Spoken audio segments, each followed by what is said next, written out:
ఈరోజు topic climate change, వాతావరణ మార్పు.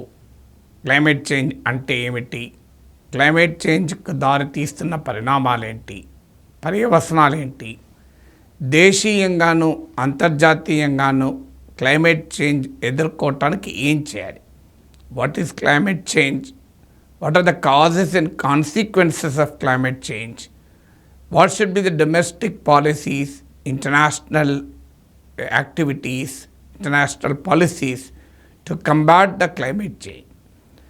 సో ముందుగా క్లైమేట్ చేంజ్ అంటే ఏమిటి?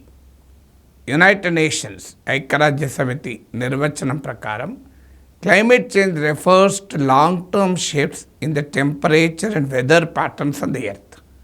భూమిపైన దీర్ఘకాలంలో చూసినప్పుడు వాతావరణ పరిస్థితుల్లోనూ ఉష్ణోగ్రతల్లోనూ వస్తున్నటువంటి మార్పులని క్లైమేట్ చేంజ్ అంటారు.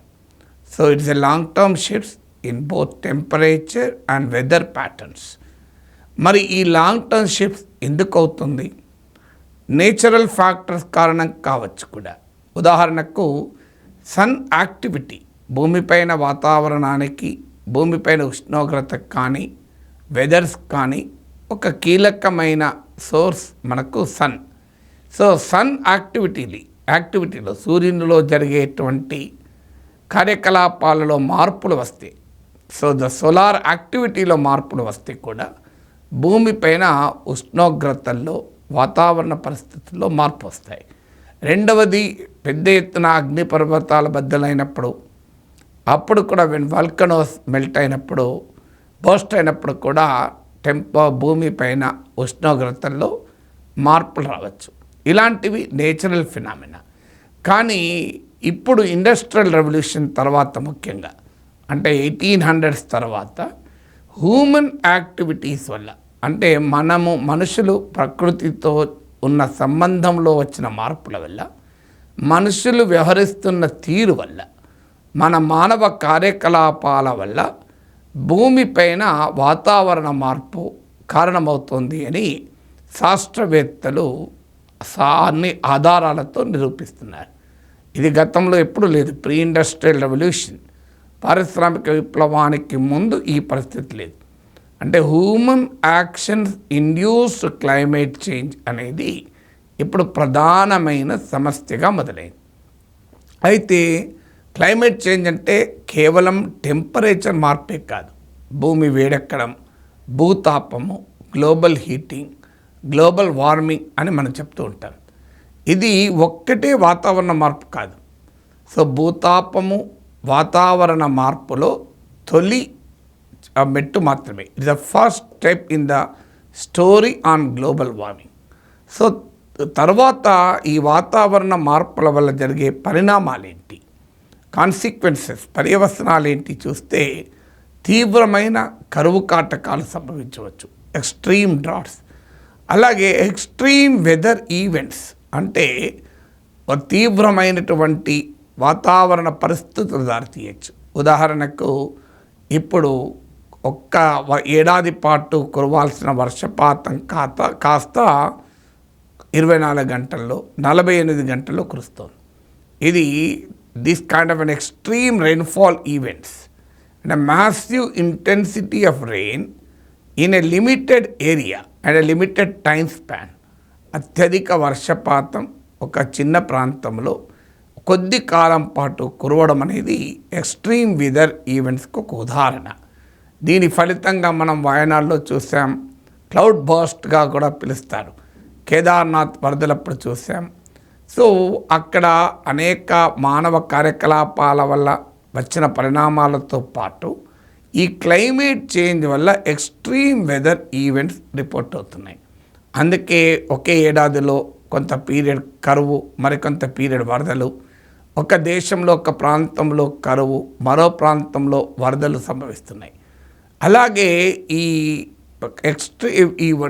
వాతావరణ మార్పుల వల్ల, గ్లోబల్ వార్మింగ్ వల్ల మీకు మాన్సూన్ ప్యాటర్న్స్, ఋతుపవనాల తీరుతెన్నులు మారిపోతున్నాయి.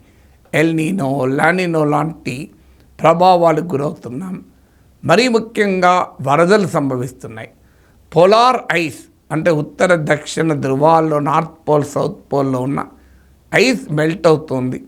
పెద్ద పెద్ద మంచు శిఖరాల పైన ఐస్ మెల్ట్ అవుతుంది. మన హిమాలయ పర్వతాల్లో కూడా గ్లేసియర్ మెల్టింగ్ అవుతుంది అని మనకు వాతావరణ శాస్త్రవేత్తలు చెప్తున్నారు. అంటే మంచు కరిగిపోవడం వల్ల హిమాలయ పర్వతాల్లో సరస్సులు ఏర్పడము, నదులకు వరదలు రావడము, హిమాలయన్ రివర్ వాటర్ సిస్టంలో వచ్చిన మార్పులు మనం చూస్తున్నాం. సో ఇవన్నీ కూడా వాతావరణ మార్పు యొక్క ఉదాహరణలు. అదే కాకుండా స్టార్మ్స్ మనం ఇటీవల చూసాం. ఎడారిలో భారీగా వర్షం పడి వరదలు వచ్చాయి. మనం ఎన్నడూ ఊహించాం. అసలు ఎడారంటేనే వర్షమే చినుకే లేని ప్రాంతం. అక్కడ వర్షాలు పడి ఆఖరికి ఎడారి ప్రాంతంలో కూడా వరదలు వచ్చేటువంటి పరిస్థితి కూడా వచ్చాయి. సో ఇలా ఎడారి ప్రాంతంలో వరదలు రావడం అనేది మనం ఇదివరకు ఎక్కడా కూడా వినలేదు. సో ఈ రకమైనటువంటి ఎక్స్ట్రీమ్ వెదర్ కండిషన్స్ సంభవించడం అనేది మనం చూస్తున్నాం. అలా దీనివల్ల ఏమవుతుంది అంటే పెద్ద ఎత్తున మనకు సుడిగుండాలు రావడం, స్టార్మ్స్ రావడము, టార్నిడోస్ రావడం. ఇటీవల మన అమెరికా తరహాలో మన దేశంలో కూడా వస్తే వేలకు వేల చెట్లు కూకటి వేళ్లతో పిక్లించి వేయబడ్డాయి. ఇవన్నీ కూడా ఎక్స్ట్రీమ్ వెదర్ ఈవెంట్స్లో భాగం. సో దీని ఫలితంగా విపత్తులు సంభవిస్తున్నాయి. ఫుడ్ ప్రొడక్షన్ దెబ్బతింటుంది. ఇప్పుడు ఉదాహరణకు రాత్రిపూట ఉష్ణోగ్రతలు పెరుగుతున్నాయి. Night temperatures are rising.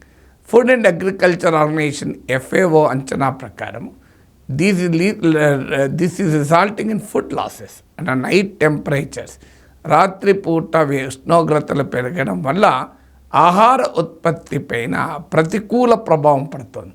అలాగే బయోడైవర్సిటీ దెబ్బతింటుంది. అంటే నేచురల్ ఇకోసిస్టమ్, ప్రకృతి సిద్ధమైన ఈ జీవావరణ పర్యావరణ వ్యవస్థల్లో సమతుల్యత లోపించడం వల్ల బయోడైవర్సిటీ జీవ వైవిధ్యము దెబ్బతింటుంది. అంటే ఇకలాజికల్ బ్యాలెన్స్ దారి తప్పడం వల్ల biodiversity is impacted by the disturbance in the ఇకాలజికల్ balance. అలాగే మరీ ముఖ్యంగా సముద్ర జలమట్టాలు పెరిగిపోతున్నాయి. దానివల్ల మీకు ఐలాండ్ నేషన్స్ అత్యంత తీవ్రమైన ప్రమాదాన్ని ఎదుర్కోబోతున్నాయి. సో ఐలాండ్ నేషన్స్ అంటే దీవులుగా ఉన్న ప్రాంతాలు, దేశాలు, వారి ఉనికిని అస్తిత్వమే ప్రశ్నార్థకం అవుతుంది. They are facing an existential threat కూడా సంభవిస్తుంది. సో ఇలా అనేక రకాల ప్రమాదకరమైన పర్యవసనాలు ఈ వాతావరణ మార్పు వల్ల సంభవిస్తుంది. వాతావరణ మార్పు మన మానవుల ఆరోగ్యంపై కూడా తీవ్రమైన ప్రభావం పడుతుంది. ఇది మరి ఎందుకు జరుగుతాయి? ఇప్పటివరకు నేను వాతావరణ మార్పు చెప్పాను, వాట్ ఈజ్ క్లైమేట్ చేంజ్ చెప్పాను, క్లైమేట్ చేంజ్కు దారితీస్తున్న హ్యూమన్ యాక్టివిటీ చెప్పాను. ఇప్పుడు ఈ అట్లీస్ట్ గత 200 ఏళ్ళుగా తీసుకుంటే ప్రధానంగా నేచురల్ ఫినామినా కన్నా, అంటే ప్రకృతి సహజ సిద్ధమైన పరిణామాల కన్నా మానవుల కార్యకలాపాల వల్లనే ఎక్కువగా ఈ వాతావరణ మార్పు దారితీస్తున్నాం. ముఖ్యంగా ఇప్పుడు పారిశ్రామిక విప్లవం కన్నా ముందుతో పోలిస్తే ఇప్పటికీ సగటున భూమి ఉష్ణోగ్రత 1.2 degrees సెంటిగ్రేడ్ పెరిగింది. అంటే the rise in the average earth temperature compared to the pre industrial revolution is around 1.2 degrees centigrade.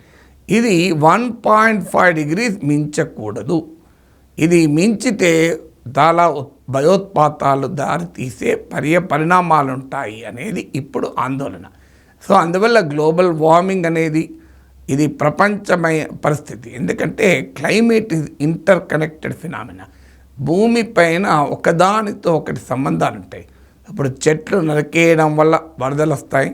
చెట్లు నరికేయడం వల్ల ల్యాండ్ యూజ్ ప్యాటర్న్స్, భూమి వినియోగ పద్ధతుల్లో మార్పులు రావడం వల్ల మీకు కరువులు, వరదలు వచ్చి ఋతుపవనాల ఆగమనం పైన కూడా ప్రభావం పడుతుంది. ఎక్కడో పసిఫిక్ మహాసముద్రం వేడెక్కితే ఎల్నీనో లాంటి ఎఫెక్ట్లు వచ్చి, లానినో లాంటి ఎఫెక్ట్లు వచ్చి మనలాంటి దేశాల్లో కూడా ప్రమాదాలు వస్తాయి. అందువల్ల earth is an inter connected system. అంటే భూమిలో ఉన్న వివిధ వ్యవస్థల మధ్య సంబంధాలు ఉంటాయి. ఈ పరస్పర సంబంధాల వల్ల, ఈ ఇంటర్ కనెక్టెడ్నెస్ వల్ల క్లైమేట్ చేంజ్ యొక్క పరిణామాల తీవ్రత పెరుగుతుంది. అందువల్లనే క్లైమేట్ చేంజ్ అంటే కేవలం ఓ టెంపరేచర్ పెరగడం లాగా మాత్రమే చూడకూడదు. వెదర్ ప్యాటర్న్స్లో అంటే వాతావరణ పరిస్థితుల్లో తీవ్రమైన అనూహ్యమైన అన్ప్రెడిక్టబుల్ చేంజెస్ రావడము, దీర్ఘకాల ప్రాతిపదికలో చేంజెస్ రావడము, ఇది అనేక రకాల దుష్ట పరిణామాలకు, అనేక డేంజరస్ కాన్సిక్వెన్సెస్ కూడా దారితీస్తుంది. ఇప్పటివరకు నేను వాట్ ఈజ్ క్లైమేట్ చేంజ్ చెప్పాను, వై క్లైమేట్ చేంజ్ అక్కర్స్ చెప్పాను. ఇప్పుడు మరి క్లైమేట్ చేంజ్కు కారణం ఏంటి? క్లైమేట్ చేంజ్కు కారణం ప్రధానంగా గ్రీన్ హౌస్ గ్యాసెస్ ఎమిషన్. ఇవి ఉద్గారాలు అంటారు తెలుగులో. సో ఈ గ్రీన్ హౌస్ గ్యాసెస్ ఎమిషన్ GHGల వల్ల ప్రధానంగా వాతావరణ మార్పు కారణమవుతుంది. ఎందుకు అవుతుంది? భూమి ఉష్ణోగ్రతకు గ్రీన్ హౌస్ గ్యాసెస్కు సంబంధం ఏంటి అంటే, మీకు యునైటెడ్ నేషన్ చాలా ఆకర్షణీయమైన ఉదాహరణ చెప్తుంది. ఇప్పుడు భూమి మొత్తం పైన ఒక దుప్పటి కప్పినట్లుగా ఈ గ్రీన్ హౌస్ గ్యాసెస్ భూమి చుట్టూ ఆవరించబడి ఉష్ణోగ్రతను పెంచుతుంది అని చెప్తుంది. మీరు ఉదాహరణకు బ్లాంకెట్ కప్పుకున్న చలి బాగా పెడుతుంది అనుకోండి, ఆ చలి నుంచి తట్టుకోవడానికి మీరు బ్లాంకెట్ కప్పుకుంటారు. అదే ఎండాకాలం బ్లాంకెట్ కప్పుకుంటే ఇంకా ఉక్కపోతతో చచ్చిపోతాం. అంటే ఒక మనిషి బ్లాంకెట్ కప్పుకుంటే ఎలా లోపల ఉష్ణోగ్రత పెరుగుతుందో, అలాగే భూమి మొత్తానికి ఈ గ్రీన్ హౌస్ గ్యాసెస్ భూమి చుట్టూ ఆవరించి ఒక బ్లాంకెట్ కప్పిన విధంగా ఉండడం వల్ల ఈ భూతాపము కారణమవుతుంది. అందువల్ల ఈ గ్రీన్ హౌస్ గ్యాసెస్లో ప్రధానంగా కార్బన్ డైఆక్సైడ్, మీథేన్. సో వీటి వల్ల ప్రధానంగా ఈ భూతాపము గ్లోబల్ వార్మింగ్కు కారణమవుతుంది. సో ఏ కార్యకలాపాలు, మనిషి కార్యకలాపాలు జరుగుతుంది ఇందులో చూస్తే అత్యధికంగా ఈ green house gases, carbon dioxide, methane ప్రధానమైన గ్రీన్ హౌస్ గ్యాసెస్. ఇవి భూమిపై భూ వాతావరణంలో పెద్ద ఎత్తున రావటానికి రీజన్ ఫర్ ఎమిషన్ అనేది మనం చూసుకుంటే మొట్టమొదటి కల్ప్రిట్ ట్రాన్స్పోర్ట్ అండ్ పవర్, రవాణా, విద్యుత్, ఎనర్జీ, ఇంధన ఉత్పత్తి, energy industry, energy and transport, ఇంధనము, రవాణా. ఈ రెండు ఒక ప్రధానమైనటువంటి కారణం. అంటే విద్యుత్ ఉత్పత్తి, ఇంధన వినిమయము, రవాణా వ్యవస్థల వల్ల ఇది మొదటి కారణం.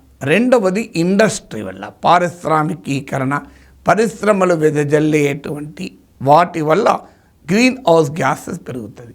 ఈ మూడవది మనకు ఈ అగ్రికల్చర్ కారణమవుతుంది. అగ్రికల్చర్తో పాటు ల్యాండ్ యూజ్ ప్యాటర్న్స్లో వచ్చేటువంటి మార్పులు, ఎఫారెస్టేషను, అలాగే మీకు ఇలా రకరకాలైనటువంటి హ్యూమన్ యాక్టివిటీస్ వల్ల నిరంతరం మనకు ఈ గ్రీన్ హౌస్ గ్యాసెస్ ఎమిషన్ పెరిగి మీకు భూతాపానికి కారణమవుతుంది.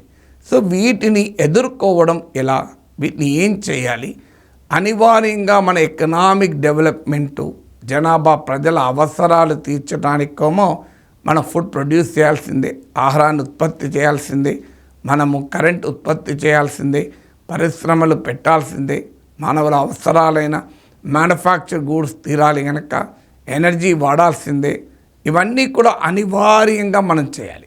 ఎక్కడ ఎకనామిక్ యాక్టివిటీ, లైఫ్ కంటిన్యూ కావాలి, ఆధునికమైన జీవితము మరీ అవసరాలు ఇవన్నీ.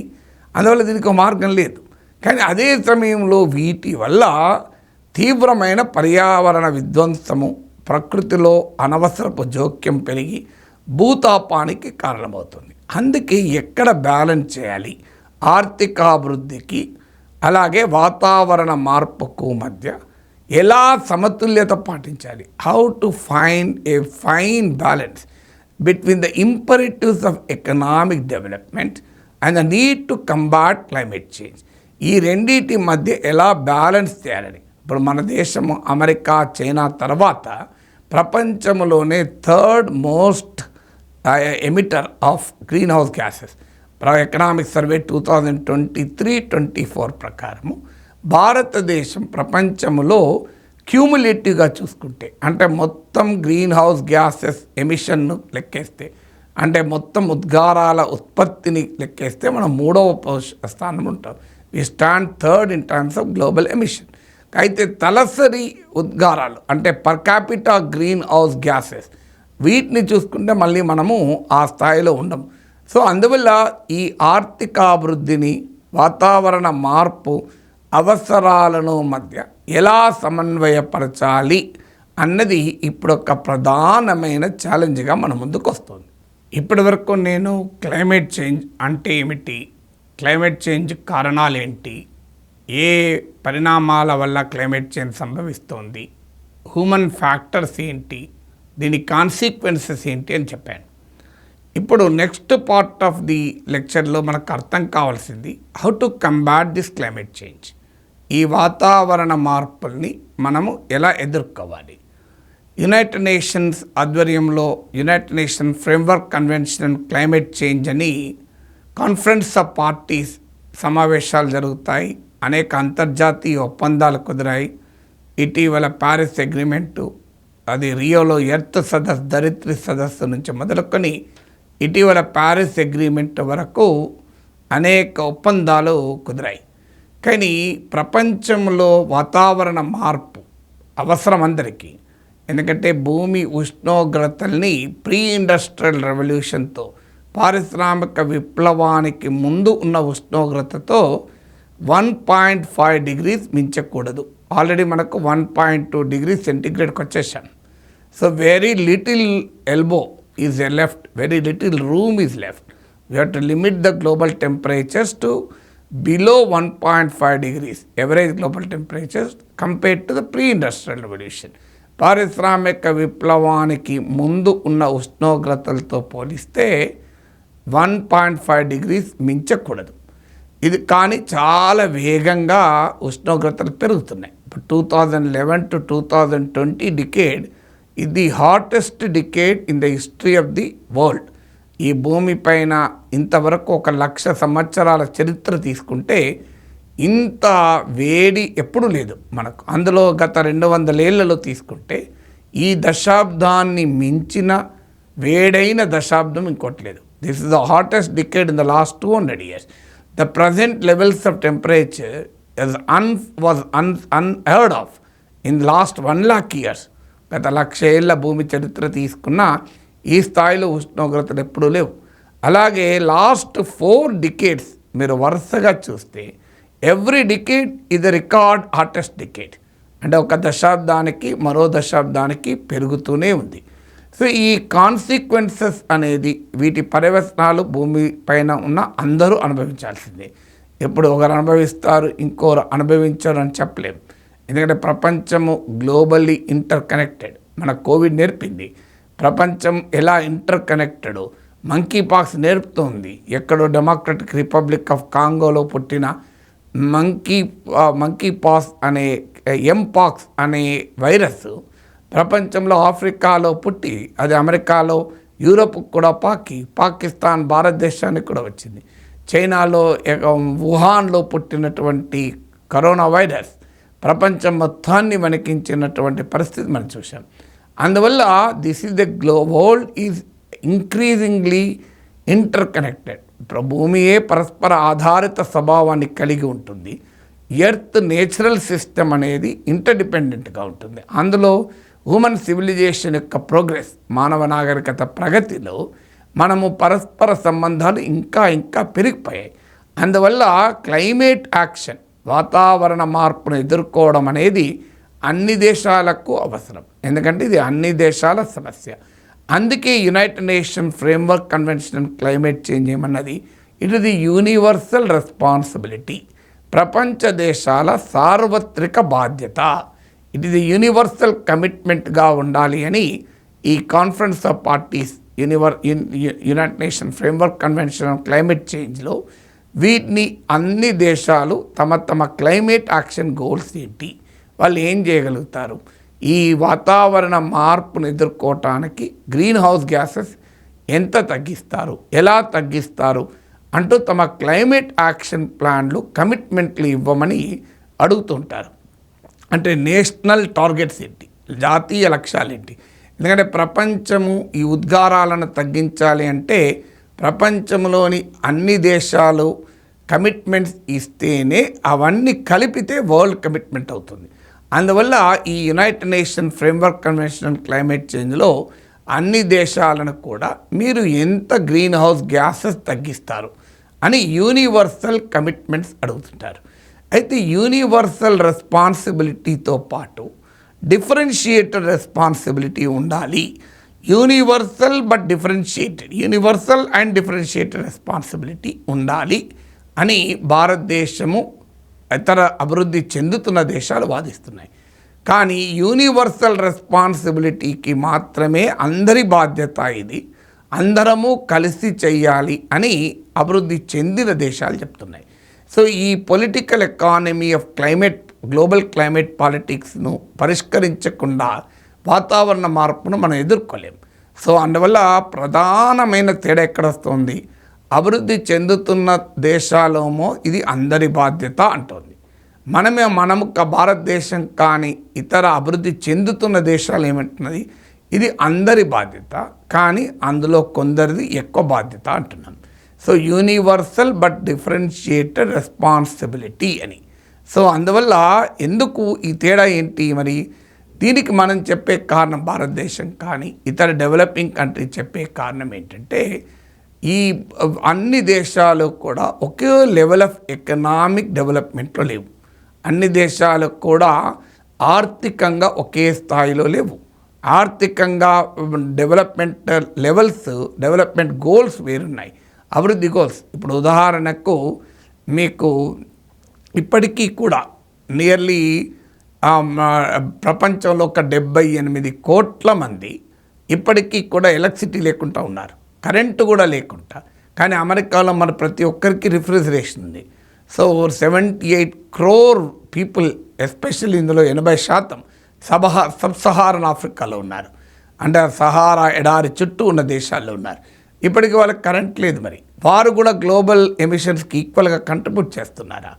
ఇవాళ హిస్టారికల్గా చూసుకున్న కరెంట్ లెవెల్ ఆఫ్ కన్జంప్షన్ తీసుకున్న ప్రపంచంలో అన్ని దేశాలు ఒకే రకంగా ఈ గ్లోబల్ వార్మింగ్ భూతాపానికి కారకులు కారు. ఇక్కడ కీలకమైన ముఖ్యమైన పాయింట్ ఏంటంటే చారిత్రకంగా చూసిన హిస్టారికల్ లెవెల్స్ ఆఫ్ కన్జంప్షన్. ఇప్పుడు అమెరికా ఉంది, కొన్ని దశాబ్దాల క్రితమే మన దేశంలో అంతటా అన్ని గ్రామాల కరెంట్ లేనప్పుడే వారు ప్రజలందరికీ రిఫ్రిజిరేషన్ సాధించగలిగారు. మరి అది ఇది సమానం ఎలా అవుతుంది? సో అందువల్ల చారిత్రకంగా ఉద్గారాలను వెదజల్లడానికి, గ్రీన్ హౌస్ గ్యాసెస్ను భూమిలోకి వెదజల్లటానికి బాధ్యత డెవలప్డ్ కంట్రీస్, అభివృద్ధి చెందిన దేశాలు. అప్పుడు హిస్టారికల్ కన్జంప్షనే కాదు, even current levels of consumption ఇప్పటికీ కూడా డెవలప్డ్ కంట్రీస్ యొక్క కన్జంప్షన్కు, డెవలపింగ్ కంట్రీస్ కన్జంప్షన్కు తేడా ఉంది. అభివృద్ధి చెందుతున్న దేశాలు, అభివృద్ధి చెందిన దేశాలు సమానంగా గ్రీన్ హౌస్ గ్యాసెస్కు కారణము కావడము లేదు అని మనలాంటి భారతదేశం కానీ ఇతర developing countries, Africa, Asia, Latin అమెరికాలోని డెవలపింగ్ కంట్రీస్ వాదిస్తున్నాయి. అందుకే మనం యూనివర్సల్ బట్ డిఫరెన్షియేటెడ్ రెస్పాన్సిబిలిటీ అంటున్నాం.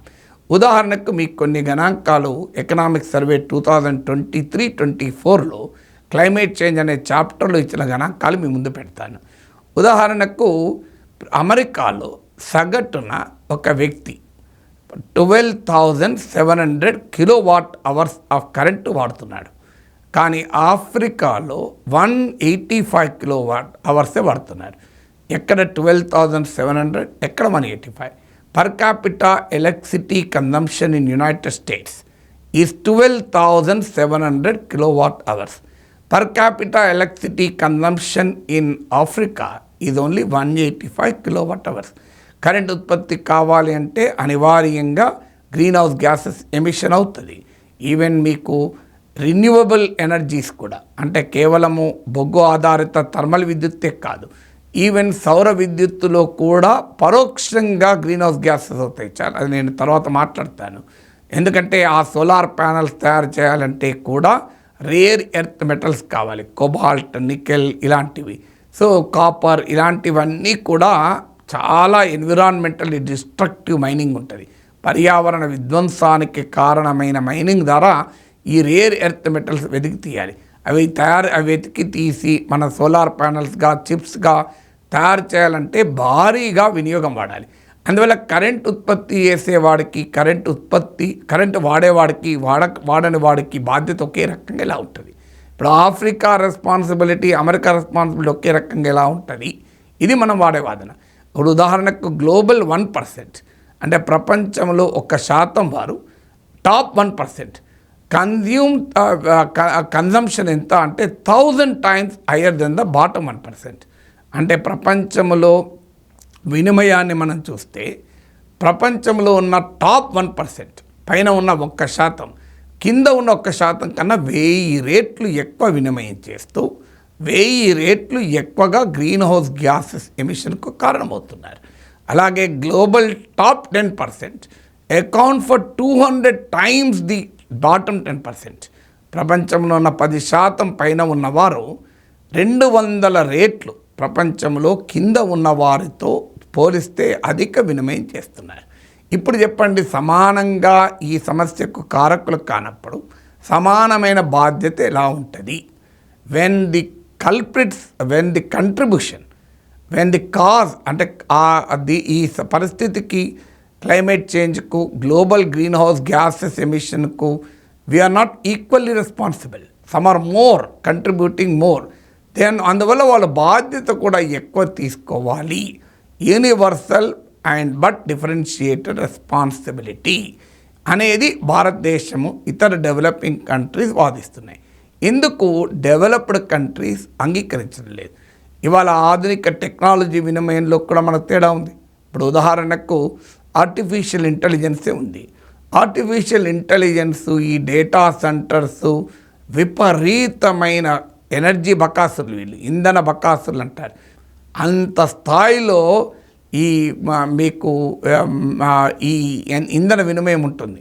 సో అంత పెద్ద ఎత్తున డేటా సెంటర్స్ ఎనర్జీ బకాసులాగా వాడుతుంటారు. ఇప్పుడు ఉదాహరణకు ఒక చాట్ జీపీటీలో ఒక సెర్చ్ వల్ల కాజ్ అయ్యేటువంటి గ్రీన్ హౌస్ గ్యాసెస్ గూగుల్ సెర్చ్తో పోలిస్తే 10 times, సింగిల్ గూగుల్ సెర్చ్తో పోలిస్తే చాట్ జీపీటీలో సెర్చ్ చేస్తే 10 రెట్లు గ్రీన్ హౌస్ గ్యాసెస్కు కారణమవుతుంది.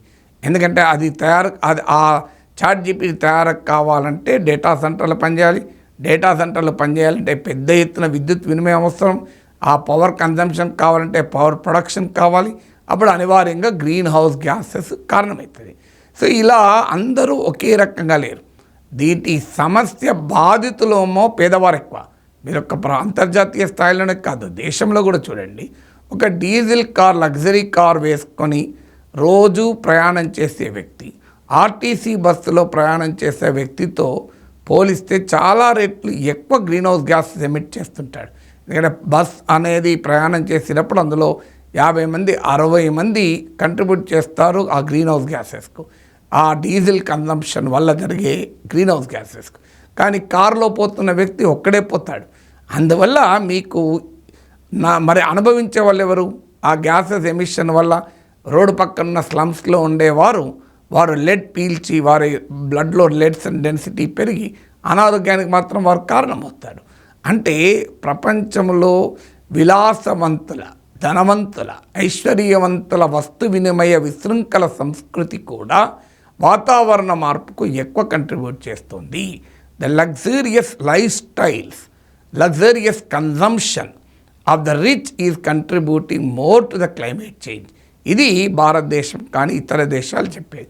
అందుకే భారతదేశం ఎకనామిక్ సర్వేలో కూడా వాదించింది ఏంటంటే, అసలు ఇవాళ కన్జంప్షన్కు ఆల్టర్నేటివ్స్ వెతుకుతున్నారు.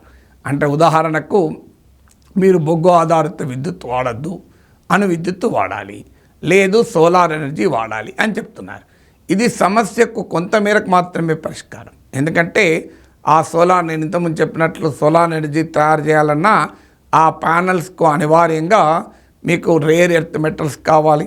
రేర్ ఎర్త్ మెటల్స్ ఎక్స్ట్రాక్షన్ ఇది హైలీ పొల్యూటింగ్, అది చాలా తీవ్రమైన. ఇప్పుడు ఉదాహరణ కోబాల్ట్ ఉంది. డెమోక్రటిక్ రిపబ్లిక్ ఆఫ్ కాంగోలో 80% ఆఫ్ కోబాల్ట్ రిజర్వ్స్ అక్కడే ఉన్నాయి. మరి ఆ దేశం ఎంత పేద దేశం మీరు చూడండి. అక్కడ లేబర్ స్టాండర్డ్స్ ఉండవు, ఎక్స్ట్రాక్షన్లో ఎన్విరాన్మెంటల్ స్టాండర్డ్స్ ఉండవు.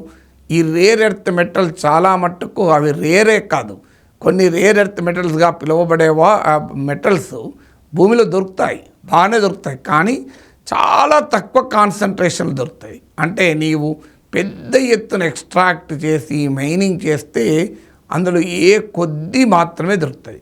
దానివల్ల ఇది పర్యావరణానికి తీవ్రమైన విధ్వంసానికి కారణమవుతాయి. అందువల్ల ఆల్టర్నేట్సే కాదు అండ్ ఓవర్ కన్జంప్షన్ ట్యాకిల్ చేయాలి. ఇవాళ ధనిక దేశాలలో ఉన్న విశృంఖల వినిమయ సంస్కృతిని టార్గెట్ చేయాలి అన్నది భారతదేశ వాదన. ఎకనామిక్ సర్వేలో కూడా మన భారత కేంద్ర ప్రభుత్వం కూడా మిషన్ లైఫ్ అంటే మన లైఫ్ స్టైల్ చేంజెస్ రావాలి, కన్జంప్షన్ అటాక్ చేసే లైఫ్ స్టైల్ చేంజెస్ రావాలి తప్ప కేవలం గ్రీన్ హౌస్ గ్యాసెస్ని తగ్గించడానికి ఆల్టర్నేట్ కన్జంప్షన్ ఒకటే పరిష్కారం కాదు. దీనికి ఓవర్ కన్జంప్షన్, ఎక్సెసివ్ కన్జంప్షన్ను అడ్రస్ చేయాలి అని ఎకనామిక్ సర్వే 2023-24 వాదించింది. అయితే ఈ వాతావరణ మార్పు క్లైమేట్ చేంజ్ని ఎదుర్కోవటానికి అంతర్జాతీయంగా జరగాల్సిన కృషిలో కీలకమైంది ఈ principle universal but differentiated responsibility అనే ప్రిన్సిపల్ను ధనిక దేశాలు అంగీకరించాలి. ఇక over period United Nation framework on climate change ప్రపంచంలో వాతావరణ మార్పును ఎదుర్కోవటానికి అనేక రకాలైనటువంటి ప్రయత్నాలు చేస్తూ వచ్చింది. తాజాగా డిసెంబర్ 2023లో కూడా COP28 కాన్ఫరెన్స్ ఆఫ్ పార్టీస్ 28 కూడా జరిగింది. సో ఈ సమావేశాల్లో ప్రధానంగా 3 అంశాలు చర్చిస్తున్నారు. ఒకటి మిటిగేషను, 2 అడాప్టేషను, 3వది ఫైనాన్స్, క్లైమేట్ ఫైనాన్స్. అయితే ధనిక దేశాలు తెలివిగా అడాప్టేషన్ను చర్చకు రాకుండా జాగ్రత్త పడుతున్నారు. ఎందుకంటే అడాప్టేషన్కు ఎప్పుడైతే చర్చకు వస్తుందో ఆటోమేటిక్గా దాని ఖర్చులు ఎవరు భరించాలి, ఫైనాన్షియల్ కమిట్మెంట్స్ ఏంటి అని ప్రశ్న వస్తుంది. సో మిటిగేషన్ అంటే ఏంటి, ఈ గ్రీన్ హౌస్ గ్యాసెస్ ఎమిషన్ను ఎలా తగ్గిస్తారు, సో నేషనల్లీ డిటర్మైన్డ్ కమిట్మెంట్స్ ఏంటి, సో జాతీయ స్థాయిలో ఒక్కొక్క దేశం ఏ టార్గెట్ పెట్టుకొని green house gases carbon dioxide ఎమిషన్ను, మీథేన్ ఎమిషన్ను తగ్గించటానికి లక్ష్యాలు ఎలా పెట్టుకుంటాయి, ఏ చర్యలు తీసుకుంటారు, what are the nationally determined commitments and also what steps do they take. ఉదాహరణకు రెన్యూవబుల్ ఎనర్జీ, సోలార్ ఎనర్జీని ఏ రకంగా ఉత్పత్తి చేస్తాం, ఫాజిల్ ఫ్యూయల్స్ శిలాజ ఇంధనాల వినిమయాన్ని ఎలా తగ్గిస్తాం, ఇలా వివిధ రకాల వ్యవస్థలలో తీసుకునే చర్యల ద్వారా ఎనర్జీ ఎఫిషియన్సీని ఎలా పెంచుతాం, ఇలా ఈ చర్యల ద్వారా ఎంత మేరకు గ్రీన్ హౌస్ గ్యాసెస్ ఎమిషన్ను టార్గెట్ పెట్టుకొని తగ్గిస్తామన్నది మొదటి అంశం. సో ఇక్కడ కూడా నేను ఇంతకుముందు చెప్పినట్లు మన దేశం కానీ అభివృద్ధి చెందుతున్న దేశాలు డిమాండ్ చేస్తున్నవి అందరికీ ఒకే రకమైన టార్గెట్లు ఉండరాదు. ఎందుకంటే అన్ని దేశాలు కూడా ఒకే స్థాయిలో ఎకనామిక్ డెవలప్మెంట్లో లేవు.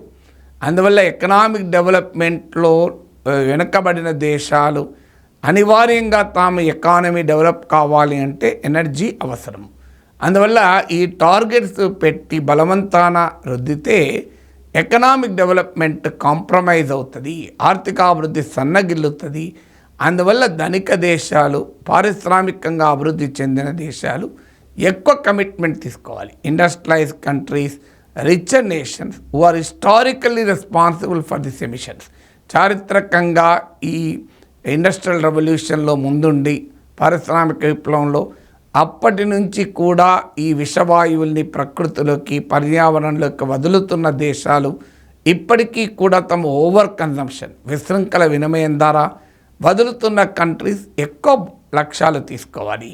So the emission target should be higher for the richer industrialised nations who have been polluting the earth for a longer period of time in the history and who continue to cause greater greenhouse gases emission due to their over consumption. ఇది మనం చెప్పేది mitigation. ఇక రెండవది adaptation, దానికి link అయి ఉన్నది climate finance. Adaptation అంటే ఏమిటి? ముఖ్యంగా ఇండియా, భారతదేశం కానీ అలాగే ఇతర డెవలప్డ్ కంట్రీస్ కానీ మనం అడాప్టేషన్పై కూడా ప్రపంచవ్యాప్తంగా చర్చించాలి అని వాదించాం. ఇటీవల డిసెంబర్ 2023లో జరిగిన COP28లో కూడా అడాప్టేషన్ పైన ఆశించిన ఫోకస్ లేదు అంటూ ఆఫ్రికా నాయకత్వంలో డెవలప్డ్ కంట్రీస్ కొట్లాడాయి. సో ఏంటి అడాప్టేషన్ అంటే? United Nation framework convention on climate change UNFCCC వారిచ్చిన నిర్వచనం ఏంటంటే, ఇప్పటికీ మనము మన సామాజిక, ఆర్థిక, పర్యావరణ వ్యవస్థల్లో ఎలాంటి మార్పులు తీసుకుంటాం, ఇప్పటికే వాతావరణ మార్పుల వల్ల వస్తున్న సవాళ్ళను ఎదుర్కోవటానికి, భవిష్యత్తులో రానున్న సవాళ్ళను ఎదుర్కోవటానికి ఏ రకమైన మార్పుల్ని సామాజిక, ఆర్థిక, పర్యావరణ వ్యవస్థల్లో తీసుకుంటాం అన్నది క్లైమేట్ అడాప్టేషన్ అంటారు. అంటే what kind of changes do we take in social, economic and ecological systems to address the present consequences of climate change and expected consequences of climate change. అంటే ఇప్పటికే వాతావరణ మార్పు ప్రభావంతో వరదలు పెరుగుతున్నాయి, ఉదాహరణకు కరువులు పెరుగుతున్నాయి, వీటిని ఎదుర్కోవాలి. ఈవెన్ హెల్త్ సమస్యలు పెరుగుతున్నాయి. ఇప్పుడు ఉదాహరణకు World Health Organization WHO 2023 report ప్రకారం 50 లక్షల మంది ప్రపంచవ్యాప్తంగా డెంగ్యూ బారిన పడ్డారు. ఒకప్పుడు డెంగ్యూ 1970sలో వరల్డ్లో 9 కంట్రీస్లో ఉండేది. ఇప్పుడు ఇది 100 కంట్రీస్లో డెంగ్యూ రిపోర్ట్ అవుతుంది. ఒకప్పుడు సీజన్లో కేవలం మాన్సూన్ సీజన్లోనే డెంగ్యూ రిపోర్ట్ అయ్యేది. ఇప్పుడు డెంగ్యూ కేసులు ఇయర్ అంతా రిపోర్ట్ అవుతున్నాయి. మీకు 2023 డిసెంబర్లో ఇచ్చిన రిపోర్ట్ ప్రకారం 50 lakh cases, 5 million cases reported in 80 countries. The world has seen dengue epidemic అని వరల్డ్ హెల్త్ ఆర్గనైజేషన్ రిపోర్ట్ చేసింది. అంటే ఎక్కడ 9 countries 1970s, 50 ఏళ్ల క్రితం it was just confined to 9 countries. Now it is spread over 100 countries. ఇదే కాకుండా malaria లాంటి diseases కూడా పెరుగుతున్నాయి. మరి వాటిని ఎదుర్కోవటానికి మీకు డెడికేటెడ్ హాస్పిటల్స్ కావాలి, వ్యాక్సిన్స్ కావాలి. అది అడాప్టేషన్ అంటే. ఇప్పుడు ఆల్రెడీ ఈ ప్రమాదాన్ని ఎదుర్కొంటున్నాం. మీరు ఇప్పుడు ఎమిషన్స్ తగ్గించినా కూడా ఇప్పుడు ఈ సవాల్ సంగతి ఏంటి? ఎమిషన్ తగ్గిస్తాం, ఇప్పుడు డెంగ్యూ పెరుగుతోంది. మరి ఈ డెంగ్యూని ఎదుర్కోవడం ఎలా? అలాగే వరదలు వస్తున్నాయి, కరువు వస్తున్నాయి. సో వీటిని అంటే ఆల్రెడీ ఇప్పుడే క్లైమేట్ చేంజ్ వల్ల వస్తున్న పర్యవసనాలను ఎదుర్కోవాలి, రానున్న పర్యవసనాలు ఎదుర్కోవాలి. దాన్నే క్లైమేట్ అడాప్టేషన్ అంటారు. సో క్లైమేట్ అడాప్టేషన్లో అనేక చర్యలు ఉంటాయి. ఇప్పుడు ఉదాహరణకు IPCC 2023 రిపోర్ట్ ప్రకారం పోర్టబుల్ వాటర్ను కల్పించాలి. ఈ హెల్త్ ప్రాబ్లమ్స్ నుంచి ఎదుర్కోవటానికి ఆగ్రో ఫారెస్ట్రీని డెవలప్ చేయాలి. డ్రాట్ రెసిస్టెన్స్ క్రాప్స్, కరువును, నీటి ఎద్దడిని తట్టుకొనగలిగే వంగడాలు డెవలప్ చేయాలి అని IPCC నివేదిక రికమెండ్ చేసింది. సో ఇలా క్లైమేట్ అడాప్టేషన్ పైన కేంద్రీకరించాలి అనేది. కానీ అన్ఫార్చునేట్లీ క్లైమేట్ అడాప్టేషన్ పైన ఇప్పుడు అవసరము ఉన్న దాంతో పోలిస్తే ఖర్చు పెట్టే చాలా తక్కువ. ఇవాళ ప్రపంచ దేశాలు ఖర్చు పెడుతున్న దానితో పోలిస్తే క్లైమేట్ అడాప్టేషన్ కావాల్సిన ఫైనాన్స్ రిసోర్సెస్ 18 times ఎక్కువ. And what we are spending now and what is required to achieve this climate adaptation goals. అంటే ఇవాళ పేద దేశాలు, అభివృద్ధి చెందిన దేశాలు ఈ వాతావరణ పరిస్థితులను తట్టుకొని మనుగడ సాధించటానికి చేయాల్సిన పనులకు కావాల్సిన ఖర్చు ఇప్పుడు పెడుతున్న దాంతో పోలిస్తే 18 రెట్లు ఎక్కువ పెట్టాలి. So how much it is under finance, how much this climate adaptation is under finance అన్న దానికి ఇదొక ఉదాహరణ. అలాగే మీకు ఓవరాల్గా కూడా క్లైమేట్ చేంజ్ని ఎదుర్కోవటానికి ఒక అడాప్టేషనే కాదు, మిటిగేషన్, ఇతర అన్ని రకాల క్లైమేట్ చేంజ్ ఎఫర్ట్స్కు $6 trillion 2030 నాటికి అవసరము అని అంచనా. $6 trillion, కానీ $6 లక్షల కోట్ల అవసరం. కానీ United Nation framework convention on climate చేంజ్లో డెవలప్డ్ కంట్రీస్, అభివృద్ధి చెందిన దేశాలు అంగీకరించినది ఎంత అంటే కేవలం $100 బిలియన్, ఇచ్చింది $83 billion. UNFCCC conference of parties COP28లో కూడా ఈ చర్చకు వచ్చింది. అవసరమేమో 2030 వరకు మీకు $6 ట్రిలియన్ కావాలి, కానీ 2020 వరకు ఇచ్చింది ఎంత? కేవలం $100 బిలియన్ ఇస్తామన్నది. Committed is $100 billion, actually given is $83.8 billion. అందుకే COP28లో కూడా ఈ గ్యాప్ను ఎలా ఫిలప్ చేయాలి అని చర్చ జరిగింది. అలాగే మీకు ఈ ఇచ్చిన దాంట్లో కూడా ఈ $100 బిలియన్ కూడా 2/3 లోన్స్ రూపంలోనే ఇచ్చారు. అంటే ఆ అప్పుల భారాన్ని కూడా డెవలపింగ్ కంట్రీస్ భరించాలి. అలాంటప్పుడు వాళ్ళు క్లైమేట్ అడాప్టేషన్ ఎందుకు చేస్తారు? ఎందుకు గ్రీన్ హౌస్ గ్యాస్ తగ్గిస్తారు? ఇప్పుడు ఉదాహరణకు బొగ్గుతో కరెంట్ ఉత్పత్తి చేస్తున్నారు, దాంతో సోలార్ ఎనర్జీతో ఉత్పత్తి చేయాలి అంటే కాస్ట్తో కూడుకున్నది ట్రాన్సిషన్. క్లైమేట్ ట్రాన్సిషన్ ఇది కాస్ట్లీ. సో ఆ ట్రాన్సిషన్కు వాళ్ళు డబ్బులు పెట్టలేని పేద దేశాలు అనివార్యంగా కోల్ మీద ఆధారపడతాయి. కానీ దానివల్ల జరిగే నష్టం అన్ని దేశాలకు ఉంటుంది. డెవలప్డ్ కంట్రీస్ స్పెండ్ అంటే వారు హిస్టారికల్గా ఎర్త్ వేడెక్కడానికి కారకులయ్యారు. అంతే సమయంలో the problem in one place will effect the other. ఇప్పుడు కాంగోలో ఎంపాక్స్ పుడితే అది ప్రపంచమంతా వ్యాపించలేదా? 9 కంట్రీస్కే పరిమితమైన డెంగ్యూ 100 కంట్రీస్కి విస్తరించలేదా? సో అందువల్ల డెవలప్డ్ కంట్రీస్ కూడా అర్థం కావాల్సింది ఏంటంటే world is inter connected, earth is inter connected. ఒక చోట క్లైమేట్ చేంజ్ ఎదుర్కోకపోతే అది ఇంకో చోట ఎఫెక్ట్ అవుతుంది. కానీ అందరూ ఎదుర్కోవడానికి డబ్బులు లేవు.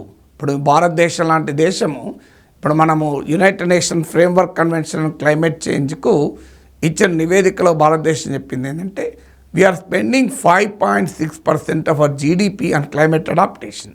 క్లైమేట్ అడాప్టేషన్లో అనేకం ఉండొచ్చు. ఇప్పుడు ఉదాహరణకు వాటర్ స్కేర్సిటీని ఎదుర్కోవటానికి చెక్ డ్యామ్లు కట్టడం కూడా క్లైమేట్ అడాప్టేషనే. అలాగే నీటి ఎద్దడిని ఎదుర్కొని పంటల వంగడాలు రూపొందించాలి. క్లైమేట్ రెసిస్టెన్స్ అంటే మీకు డ్రాట్ రెసిస్టెన్స్ వంగడాల్ని, డ్రాట్ రెసిస్టెన్స్ క్రాప్స్ను గ్రో చేయడం కూడా క్లైమేట్ అడాప్టేషనే. ఎర్లీ వార్నింగ్ సిస్టమ్స్ని డెవలప్ చేసి వరదలని ముందుగా అంచనా వేసి చర్యలు తీసుకోవడం కూడా క్లైమేట్ అడాప్టేషనే. సో ఇవన్నీ కూడా క్లైమేట్ అడాప్టేషన్ కిందకి వస్తుంది. సీ వాల్స్ కట్టుకోవడం క్లైమేట్ అడాప్టేషనే. సో ఈ క్లైమేట్ అడాప్టేషన్ చర్యలకు అవసరమైన ఇప్పుడు ఈ వ్యాక్సిన్ డెవలప్ చేసుకోవడం, డెడికేటెడ్ హాస్పిటల్స్ డెవలప్ చేయడం, ఇప్పుడు ఒక ఆసుపత్రిలో డెంగ్యూ కోసం ఒక వార్డు కట్టడం కూడా క్లైమేట్ అడాప్టేషన్ కిందకే వస్తుంది. ఇదంతా కలిపితే 5.6% ఆఫ్ జీడిపి ఖర్చు పెడుతున్నాం. నెక్స్ట్ 7 ఇయర్స్లో భారతదేశం 57 లక్షల కోట్లు ఖర్చు పెట్టబోతుంది క్లైమేట్ అడాప్టేషన్కు. 57 lakh crores ఖర్చు పెడుతుంది. అందుకే భారతదేశం లాంటి దేశం ఇంత ఖర్చు పెడుతుంటే ఇక పేద దేశాలకి ఎంత ఖర్చు పెట్టాలి, వాటి పరిస్థితి అందుకు అనుమతిస్తుందా? కానీ అన్ఫార్చునేట్లీ క్లైమేట్ ఫైనాన్స్ రిక్వైర్మెంట్కు అవైలబిలిటీకి ఇంత తేడా. నేను ఇదివరకు చెప్పిన మీకు $6 లక్షల కోట్ల $6 ట్రిలియన్ అవసరం ఉంటే ఇప్పుడు కమిట్మెంట్ ఇచ్చింది 2020 నాటికి $100 బిలియన్, సమకూర్చింది $83.8 బిలియన్. ఇందులో 2/3 లోన్స్. అందువల్ల ఈ క్లైమేట్ అడాప్టేషన్ పైన ఫోకస్ కావాలి. అలాగే క్లైమేట్ ఫైనాన్స్, డెవలప్డ్ కంట్రీస్ అవసరమైన ఫైనాన్స్ను, టెక్నాలజీని కంట్రిబ్యూట్ చేయాలి. ఎందుకంటే టెక్నాలజీ గ్యాప్ కూడా చాలా తీవ్రంగా ఉంది క్లైమేట్ అడాప్టేషన్లో. సో టెక్నాలజీ అండ్ ఫైనాన్సెస్ను కంట్రిబ్యూట్ చేయకుండా క్లైమేట్ చేంజ్ను ఈ ప్రపంచంలో ఉన్న పేద దేశాలు, అభివృద్ధి చెందుతున్న దేశాలు అందుకోలేవు. They cannot contribute to the efforts towards climate change. అయితే ఈ climate adaptation, climate change mitigation, అలాగే ఎకనామిక్ డెవలప్మెంట్, వీటిని బ్యాలెన్స్ చేయాలి. అంటే ఆర్థిక అభివృద్ధిని, వాతావరణ మార్పును ఎదుర్కోవటానికి మిటిగేషన్ అండ్ అడాప్టేషన్ అంటే ఉద్గారాలను తగ్గించడము, మారుతున్న వాతావరణ పరిస్థితుల వల్ల ఏర్పడుతున్న పర్యవసనాలను తట్టుకొని నిలబడడం. ఈ రెండింటిని బ్యాలెన్స్ చేయాల్సి ఉంటుంది. ఒకవైపు ఎకనామిక్ డెవలప్మెంట్ అవసరాలు ఉన్నాయి, అదే సమయంలో క్లైమేట్ చేంజ్ కమిట్మెంట్స్ ఉన్నాయి. ఈ రెండింటిని బ్యాలెన్స్ చేయడంలో దేశానికి అలాగే ప్రపంచంలో కూడా అనేక సవాళ్ళు ఉన్నాయి. ఈ రెండింటిని బ్యాలెన్స్ చేయడం అంత సులభమైన పద్ధతి కాదు. ఎందుకంటే ఎకనామిక్ డెవలప్మెంట్ ఏమో అనివార్యంగా మనకు ముందుకు సాగాల్సిందే. ఇప్పుడు ఉదాహరణకు ఆధునిక టెక్నాలజీలను మనం ఎంబ్రేస్ చేయాలి. ఇవాళ artificial intelligence, generative artificial intelligence ప్రపంచాన్ని కుదిపేస్తున్నాయి. కానీ చాలామందికి తెలియదు, ఈ ఆర్టిఫిషియల్ ఇంటెలిజెన్స్, జనరేటివ్ ఏఐ ద్వారా పెద్ద ఎత్తున ఇంధన వినిమయం అవసరం. ఇవాళ ఒక చిప్ తయారు చేయాలంటే భారీ ఎత్తున వాటర్ అవసరం, పవర్ అవసరం. మీకు ఒక మెటా అంటే ఫేస్బుక్ కంపెనీ, ఇప్పుడు మెటా, అది ఒక డేటా సెంటర్లో వినియోగించే ఎలక్ట్రిసిటీ 70 లక్షల ల్యాప్టాప్లు 8 గంటల పాటు వాడితే ఎంత కరెంటు కాలుతుందో అంత కరెంట్ తింటుంది. దీన్ని అందుకే ఎకనామిక్ సర్వే వీళ్ళను ఇంధన బకాసురులుగా ఈ న్యూ టెక్నాలజీని అభివర్ణించింది. టెక్ బకాసురాస్ అని. అంటే అవి భారీ ఎత్తున ఈ డేటా సెంటర్స్ మ్యాసివ్ ఎనర్జీ కన్జంప్షన్తో నడవాలి. అలా మామూలుగా ఎనర్జీ ఇంధనం కాదు. కొన్ని లక్షల ల్యాప్టాప్లు 8 గంటల పాటు వాడితే ఎంత పవర్ కన్జ్యూమ్ అవుతుందో ఒక్క డేటా సెంటర్ మెటాది మెయింటైన్ చేయడానికి వాడాలి. ఒక్క గూగుల్ సెర్చ్ వాడే ఎలక్ట్రిసిటీతో పోలిస్తే మీకు ఒక generative AI chat GPT search 10 times more ఎనర్జీని కన్జ్యూమ్ చేస్తుంది. ఎందుకంటే అది వందల వేల సోర్సెస్లో ఉన్న డేటాను స్టడీ చేసి మనకు ఆన్సర్ ఇవ్వాల్సి ఉంటుంది. అలాగే ఇవాళ ఒక crypto currency, block chain technologies, ఇవన్నీ కూడా హైలీ ఎనర్జీ కన్జ్యూమింగ్ టెక్నాలజీస్. మనకు ఈవెన్ నాన్ ఫాసిల్ ఫ్యూయల్ అంటే శిలాజ ఇంధనాలు కానీ రెన్యూవబుల్ ఎనర్జీస్ అంటారు. అంటే ఇవి సాంప్రదాయేతర ఇంధన వనరులు. ఇప్పుడు సోలార్ ఎనర్జీ వాడాలి అంటే అనివార్యంగా సోలార్ ప్యానల్స్ తయారు చేయాలి. ఎలక్ట్రిక్ వెహికల్స్కు మనము ఇండియాలో క్లైమేట్ చేంజ్ని ఎదుర్కోవటానికి we are increasingly moving towards electric mobility, ఈ మొబిలిటీ అంటాం. సో ఈ ఎలక్ట్రిక్ మొబిలిటీకి షిఫ్ట్ కావాలి అంటే కావలసినటువంటి ప్యానల్స్ కావాలి, బ్యాటరీస్ కావాలి. ఈ బ్యాటరీ కావాలి అంటే రేర్ ఎర్త్ మెటల్స్ అయిన కొబాల్ట్, నికెల్ ఇలాంటి రేర్ ఎర్త్ మెటల్స్ను ఎక్స్ట్రాక్ట్ చేయాలి. అది మళ్ళీ పర్యావరణానికి తీవ్రమైన హాని కలుగుతుంది. సో అందువల్ల ఈ ఒక బ్యాటరీ తయారు చేయాలన్నా, ఒక సోలార్ ప్యానల్ తయారు చేయాలన్నా హైలీ ఎనర్జీ కన్జ్యూమింగ్. మీకు అనుకుంటాం ప్రత్యామ్నాయ ఇంధన వనరుల వల్ల ఎనర్జీ కన్జంప్షన్ తగ్గిపోతుందని. ఒకవైపు తగ్గుతుంది, కానీ అదే వైపు మళ్ళీ పెరుగుతుంది కూడా. అందువల్ల ఇది ఒక వెరీ బిగ్ ఛాలెంజ్. ఈ రెండింటి మధ్య బ్యాలెన్స్ చేయడం ఎలా అని. మీకు ఉదాహరణకు బయోఫ్యూయల్స్ అవసరము. బయోఫ్యూయల్స్ వినిమయం పెరగడం వల్ల మీకు ఆటోమేటిక్గా శిలాజ ఇంధనాలు, ఫాసిల్ ఫ్యూయల్స్, పెట్రోలు, డీజిల్ వాడకం తగ్గుతుంది. కానీ ఈ బయోఫ్యూయల్ వాడకం వల్ల ఫుడ్ స్కేర్సిటీ, ఆహార భద్రత సవాల్గా మారచ్చు. సో అందువల్ల ఇలా ఒకదానికొకటి ఇంటర్ కనెక్టెడ్ ఛాలెంజెస్ ఉంటాయి. అండ్ ఒక ఛాలెంజ్ని అడ్రస్ చేసే క్రమంలో అనివార్యంగా ఇంకో ఛాలెంజ్ వస్తుంది. అందువల్ల మనకు ఏదైనా ఒక ఎక్స్ట్రీమ్ సొల్యూషన్కు వెళ్ళలేం. అందుకే ఎకనామిక్ సర్వేలో చెప్పింది, 2023 ఎకనామిక్ సర్వేలో ఒక బ్యాలెన్స్డ్ అప్రోచ్, క్లైమేట్ చేంజ్ గోల్స్ను, ఎకనామిక్ డెవలప్మెంట్ గోల్స్ను బ్యాలెన్స్ చేయాలి. ఆల్టర్నేట్ ఫార్మ్స్ ఆఫ్ కన్జంప్షన్తో పాటు ఓవర్ కన్జంప్షన్ను మనం ట్యాకిల్ చేయాలి. అందువల్ల ఆల్టర్నేటివ్ కన్జంప్షన్లో కూడా నేను ఇంతకుముందు చెప్పినట్లు సోలార్ ఎనర్జీ తయారు కావాలన్నా, ఈ మొబిలిటీ, ఎలక్ట్రిక్ మొబిలిటీ కావాలన్నా అనివార్యంగా మళ్ళీ ఎన్విరాన్మెంటల్ డిస్ట్రక్షన్ ఉంటుంది, పర్యావరణ విధ్వంసం ఉంటుంది. అందువల్ల పరిష్కారం ఏంటి? ఈ over consumption of the rich, over consumption of the affluent, అంటే ధనిక దేశాల, ధనవంతుల విలాస వస్తు వినిమయము తగ్గడము తప్ప మరో మార్గం లేదు అని ఎకనామిక్ సర్వే పేర్కొంది. సో ఎకనామిక్ సర్వే మనిషికి ప్రకృతికి ఉండే ఈ సంబంధాన్ని పునరుద్ధరించాలి. మానవుడు ప్రకృతి అనే సంబంధము మన ధర్మశాస్త్రాలు అన్నీ చెప్పిన సంబంధం ఇది. అందుకే ప్రకృతిని ఆరాధించడం అనేది భారతీయ సంస్కృతిలోనే ఉన్నటువంటి ఒక అంశమని కూడా ఎకనామిక్ సర్వే పేర్కొంది. ఇక దేశీయంగా ఏం చేయాలి? నిజమే, మన తలసరి వినిమయం తక్కువ కంపారిటివ్లీ. ఇప్పుడు ఉదాహరణకు ఇండియాలో per capita energy consumption 2.8 tons of carbon dioxide, 2.8 turns. అదే యూరోప్లో అది 8 టన్స్, అమెరికాలో 16 టన్స్. సో టోటల్గా భారతదేశము 140 crore పాపులేషన్ ఉండడం వల్ల మనం ఎక్కువ ఇంధన వినిమయం చేస్తున్నాం. నిజమే, కాదని ఎవరు అనడం లేదు. ఇప్పటికీ కూడా 60% ఆఫ్ మన ఎనర్జీ ప్రొడక్షన్ కోల్ బేస్ నుంచి మనము నాన్ ఫాజిల్ ఫ్యూయల్కి షిఫ్ట్ కావాలి. కానీ total energy consumption by India ఎక్కువ కావచ్చు, కానీ per capita energy consumption by India is much less compared to America and Europe. హిస్టారికల్గా కూడా అమెరికాతో పోలిస్తే, యూరప్తో పోలిస్తే మన contribution to green house gases తక్కువ. అందువల్ల మనం 2.8 tons of carbon dioxide equivalent every year energy మనం గ్రీన్ హౌస్ గ్యాసెస్ను మనం వదులుతుంటే, అలాగే not energy consumption, green house gases emission మనం 2.8 tons of green house గ్యాసెస్ని emit చేస్తుంటే, Europe 8 tons of green house గ్యాసెస్ను, America 16 tons of green house గ్యాసెస్ను వదిలేస్తుంది భూమిలోకి. పర్ క్యాపిటా మనం చాలా తక్కువ, కానీ మన పాపులేషన్ ఎక్కువ కనుక ఓవరాల్గా తీసుకుంటే మన ఎనర్జీ కన్జంప్షన్ పెరుగుతోంది, మన గ్రీన్ హౌస్ గ్యాసెస్ ఎమిషన్ పెరుగుతుంది.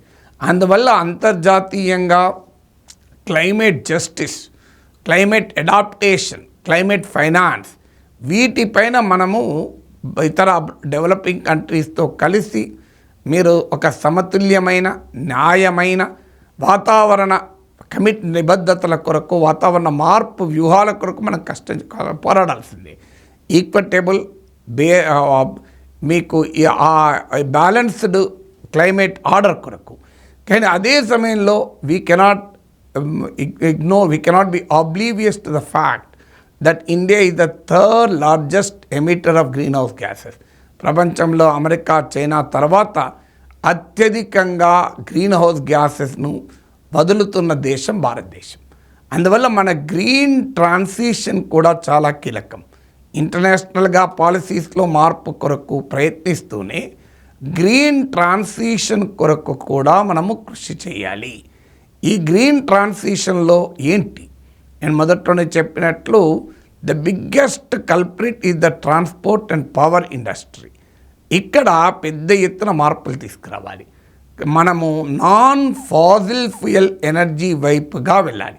అంటే శిలాజ ఇంధనాలు, పెట్రోలు, డీజిల్ పైన వాడకంని కంపారిటివ్లీ తగ్గించాలి, వాటి రిలయన్స్ని తగ్గించాలి. ఇప్పటికే ఆ ప్రయత్నం చేస్తున్నాం మనము. ఇప్పుడు ఆల్రెడీ మనము United Nations convention on United Nation framework convention climate చేంజ్కు COP28కు ఇండియా ఇచ్చిన రిపోర్ట్ ప్రకారము మన టోటల్ ఎలక్ట్రిసిటీ ప్రొడక్షన్లో more than 45% non fossil fuel, అంటే శిలాజ ఇంధనాలు కాకుండా ఇతర సోర్సెస్ ద్వారా ఉత్పత్తి అయ్యేటువంటి కరెంటు మన మొత్తం కరెంట్ ఉత్పత్తిలో 40%. మన టార్గెట్ నేషనలీ డిటర్మైన్డ్ కమిట్మెంట్ ఏంటి? అంతర్జాతీయ కన్వెన్షన్కి ఇచ్చింది 50%. అది 2030 వరకు 50% of our electricity consumption should be green power అని. ఆల్రెడీ మనం 45% చేరుకున్నాం. నాన్ ఫాజిల్ ఫ్యూయల్ ఎలక్ట్రిసిటీ, శిలాజ ఇంధనాల ద్వారా కాకుండా ఉత్పత్తి చేసేది.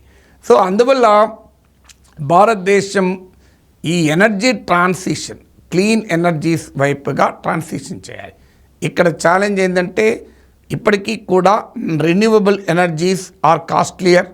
అవి ఈవెన్ టుడే వాటి టెక్నాలజీ అప్గ్రేడేషన్ కావాలి, వాటి ఖర్చు తగ్గించాలి. బట్ ఒక massive investment is required. And ఆ దిశగా మన ఇంటర్నేషనల్ సోలార్ కన్వెన్షన్లో కూడా ఇండియా భాగస్వామి. అన్ని రకాల ఇతర రకాల సాంప్రదాయేతర ఇంధన వనరులను పెంపొందించాలి. అలాగే energy saved is more than energy produce. ఒక యూనిట్ ఆఫ్ ఎనర్జీ మనం సేవ్ చేస్తే ఒక యూనిట్ ఆఫ్ ఎనర్జీని ప్రొడక్షన్ ఆపినట్టే మనం. అందువల్ల ఎనర్జీ సేవ్ చేయడం పెరగాలి. దీనికి లైఫ్ స్టైల్ చేంజెస్ కూడా మారాలి. అందుకే మిషన్ లైఫ్ అనేటువంటి కార్యక్రమానికి కూడా భారతదేశం ప్రతిపాదించింది. మనము తినే ఆహారం నుంచి మొదలుకొని మన జీవన శైలి వరకు ఎనర్జీ డిపెండెన్సీని మనం ఎంత తగ్గిస్తాం. Our reliance on energy should be come down. ఇక్కడ వ్యక్తులుగా మన individual commitments, social commitment, national commitment, collective commitment, individual commitment, వ్యక్తిగత బాధ్యత, సమిష్టి బాధ్యత ఉండాలి. అందువల్ల కేవలం ఇంటర్నేషనల్ గోల్సే కాదు, మిషన్ లైఫ్. అందుకే మనం ఇప్పుడు సీరియల్స్ ప్రొడక్షన్ను మనంలో మిల్లెట్ ప్రొడక్షన్ వైపుగా మనం ఎంకరేజ్ చేస్తున్నాం. ఎందుకంటే మిల్లెట్స్ యూజ్ లెస్ వాటర్ అన్నప్పుడు ఆటోమేటిక్గా వాటి పంపింగ్ చేస్తానికి లెస్ ఎనర్జీ కన్సంప్షన్ కూడా ఉంటుంది. సో అందువల్ల మీకు డ్రాట్ రెసిస్టెంట్గా ఉంటుంది, తక్కువ వర్షపాతంలో కూడా క్లైమేట్ అడాప్టేషన్. అందుకే వాటిని క్లైమేట్ సీరియల్స్ అని కూడా అంటారు. మిల్లెట్స్ను క్లైమేట్ స్మార్ట్ సీరియల్స్ అంటారు.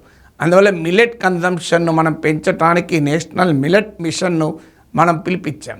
అలాగే పవర్ను సేవ్ చేయడానికి ఎనర్జీ ఎఫిషియన్సీని పెంచడం, ఇంధన వినిమయ సామర్థ్యాన్ని పెంచడం. ఉదాహరణకు గ్రీన్ బిల్డింగ్స్ కాన్సెప్ట్ అంటే మనం కట్టే భవనాల్లో వాడేటువంటి మెటీరియల్స్, అలాగే వాటి లైటింగ్ అండ్ వెంటిలేషన్ ఎఫెక్టివ్గా ఉండడం ద్వారా ఇంధన వినిమయాన్ని తగ్గించాలి. మనం ఇప్పుడు చీకటి గదులు కట్టామనుకోండి, రోజంతా లైట్ వేస్తుండాలి. కానీ మనం వెలుతురు బాగా వచ్చేటట్టు ఇల్లు కట్టుకున్నామనుకోండి, లైట్ కరెంట్ లేకుండా కూడా ఇంట్లో వెలుతురు వస్తూ ఉంటుంది. ఇప్పుడు అందుకే ఇప్పుడు హైదరాబాద్లోని Rajiv Gandhi international airport, Shamshabad airport కూడా one of the green building. అది ఇంటర్నేషనల్ అవార్డ్స్ కూడా తెచ్చుకుంది, గ్రీన్ ఎయిర్పోర్ట్ అని. సో ఇలా గ్రీన్ కన్స్ట్రక్షన్, ఈవెన్ కన్స్ట్రక్షన్ మెటీరియల్స్లో కూడా గ్రీన్ మెటీరియల్స్ అంటే పర్యావరణ కాలుష్యానికి తక్కువ కంట్రిబ్యూట్ చేసేటువంటి మెటీరియల్స్ను వాడాలి. సో ఈ రకంగా మీకు ఎలక్ట్రిసిటీ వేస్టేజ్ను నివారించటానికి వాడాల్సిన ఎలక్ట్రిక్ మెటీరియల్స్ ఏంటి? ఇప్పుడు వేస్టేజ్ ఆఫ్ ఎలక్ట్రిసిటీ ఉంటే ఆటోమేటిక్గా కన్జంప్షన్ పెరిగిపోతుంది. అందువల్ల ట్రాన్స్మిషన్ అండ్ డిస్ట్రిబ్యూషన్ లాసెస్ను తగ్గించడం, అలాగే ఇంట్లో కూడా ఇప్పుడు ఎల్ఈడికి ట్రాన్సిషన్ అయ్యాం. LEDs less power saving devices, అవి తక్కువ విద్యుత్తును వినిమయం చేస్తాయి. సో ఇలా రూఫ్ ఇంటి కప్పు పైన సోలార్ ప్యానల్స్ పెట్టడం, అలాగే స్మాల్ న్యూక్లియర్ రియాక్టర్స్ కూడా ప్రభుత్వం ఇటీవల అనుమతి ఇచ్చింది. అంటే చిన్న కాంప్లెక్స్లు, షాపింగ్ కాంప్లెక్స్లు కూడా తమకు కావాల్సిన చిన్న న్యూక్లియర్ రియాక్టర్ పెట్టుకొని విద్యుత్ ఉత్పత్తి చేస్తుంది. ఒకప్పుడు మనకు అణు రియాక్టర్లు ఇలాంటి వాటికి విధానం లేదు. అందువల్ల ఇప్పుడు స్మాల్ న్యూక్లియర్ రియాక్టర్స్ పాలసీ కూడా తీసుకొస్తున్నారు. సో ఇలా రకరకాల చర్యల ద్వారా ఎనర్జీ కన్జంప్షన్ను తగ్గించడం, ఎనర్జీ ఎఫిషియన్సీని పెంచడం అనేది ఒక యాక్టివిటీగా చేపట్టడం. అలాగే ట్రాన్స్పోర్ట్ సెక్టార్లో ముఖ్యంగా పబ్లిక్ ట్రాన్స్పోర్ట్ ఎంకరేజ్ చేయడం. నగరాల్లో అయితే 70% ఆఫ్ ద ప్రజా రవాణా వాడాలి. ఎందుకంటే personal transport is energy intensive mode. Public transport consumes less per capital energy. Road పైన లెస్ స్పేస్ ఆక్రమించడమే కాకుండా లెస్ ఎనర్జీని కూడా కన్జ్యూమ్ చేస్తుంది. అందుకే మాస్ ట్రాన్స్పోర్ట్ సిస్టమ్స్ని డెవలప్ చేయడము, దేశవ్యాప్తంగా మెట్రోను గణనీయంగా ఈ 10 ఏళ్ల కాలంలో విస్తరించాం. అలాగే మెట్రోనే కాదు, ఇతర ర్యాపిడ్ ట్రాన్స్పోర్ట్ సిస్టమ్స్ను పెద్ద ఎత్తున ఎంకరేజ్ చేయడాన్ని రింగ్ రోడ్ లాగా రింగ్ రైల్ను కూడా రింగ్ రోడ్ చుట్టూ రింగ్ రైల్ను చేయడం, ఇలాంటివి మీకు హైవేస్ను ఆధునీకరించడం, రీజనల్ రింగ్ రోడ్స్ను పెంచడం. రోడ్ క్వాలిటీ పెరిగితే ఆటోమేటిక్గా ఎనర్జీ కన్జంప్షన్ తగ్గుతుంది. అలాగే వెహికల్స్లో కూడా మోర్ ఎనర్జీ ఎఫిషియెంట్ టెక్నాలజీస్ను మనము లెస్ పొల్యూటింగ్ టెక్నాలజీస్ ఎంకరేజ్ చేయడం, ఇవన్నీ కూడా ట్రాన్స్పోర్ట్ సెక్టార్లో రావాల్సింది. అలాగే industrial second biggest culprit industry. ఫస్ట్ది ట్రాన్స్పోర్ట్ అండ్ పవర్ అయితే గ్రీన్ హౌస్ గ్యాసెస్కు రెండవది ఇండస్ట్రీ. సో ఇండస్ట్రీలో కూడా అవసరమైన మార్పులు తీసుకురావడం, ఎన్విరాన్మెంటల్ ఫ్రెండ్లీ టెక్నాలజీస్ను వాడడం, ఎన్విరాన్మెంటల్ ఫ్రెండ్లీ టెక్నాలజీస్ వాడడం ద్వారా చేయడం. అలాగే అడవుల నరికివేతను ఆపివేయడం, అఫారెస్టేషను, ల్యాండ్ యూజ్ ప్యాటర్న్స్లో మార్పుల్ని మనం కంట్రోల్ చేయడము, అగ్రికల్చరల్ ప్రాక్టీసెస్లో కూడా లెస్ వాటర్ ఇంటెన్సివ్ క్రాప్స్ని ఎంకరేజ్ చేయడము, మనకు కరువును నిలబడేటువంటి వెరైటీస్ను మనం ఎంకరేజ్ చేయడము. సో ఇలా మన ఫుడ్ ప్రాక్టీసెస్లో కూడా మార్పులు తీసుకురావడము, ఇవన్నీ కూడా దేశీయంగా చేయాల్సినటువంటి గ్రీన్ హౌస్ గ్యాసెస్ను ఎదుర్కోవటానికి, ఎమిషన్ను తగ్గించడానికి చేయాల్సినటువంటి కర్తవ్యాలు. అందువల్ల నేషనల్ అండ్ ఇంటర్నేషనల్ కమిట్మెంట్స్ ద్వారా మాత్రమే India can significantly contribute to the combating climate change.